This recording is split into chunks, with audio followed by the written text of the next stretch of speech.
फडणवीसांची प्रतिक्रिया आली, आपण बघूयात। पुन्हा एकदा देशातील जनतेनं एनडीएला संपूर्ण बहुमत प्रदान केलंय असं फडणवीस म्हणतात। माननीय पंतप्रधान नरेंद्र मोदीजी सलग तिसऱ्यांदा भारताचे पंतप्रधान होणार आहेत।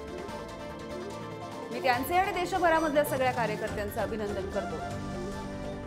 इंडिया आघाडीतील सर्व पक्ष मिळून जितक्या जागांवरती आघाडीवरती आहेत त्यापेक्षा अधिक जागा एकट्या भाजपच्या वाट्याला आलेल्या आहेत।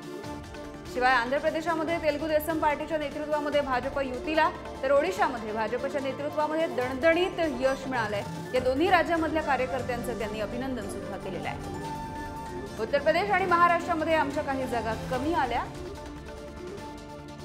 पश्चिम बंगालमध्ये अधिक चांगलं यश मिळेल असं वाटत होतं आणि असं झालं असतं तर भाजप स्वबळावरती 310च्या पुढे गेली असती असंही त्यांनी म्हटलेलं आहे। देशामधल्या जनतेने भक्कमपणे माननीय मोदीजींना साथ दिलेली आहे। संविधान बदलणार असा खोटा प्रचार करून जागा जिंकण्याचा प्रयत्न झाला आहे, या निकालाचं दुर्दैव आहे असं सुद्धा फडणवीस म्हणतात आपल्या ट्विटमधून।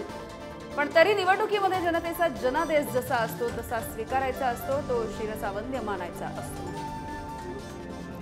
या निकालाचं सखोल चिंतन करून विधानसभेमध्ये पुन्हा जनतेमध्ये जाऊन या लोकसभेची कसर व्याजासह भरून काढू असा निर्धार सुद्धा फडणवीसांनी केलाय।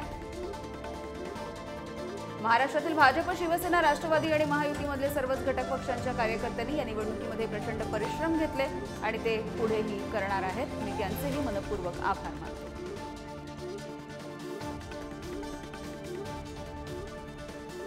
Thank you.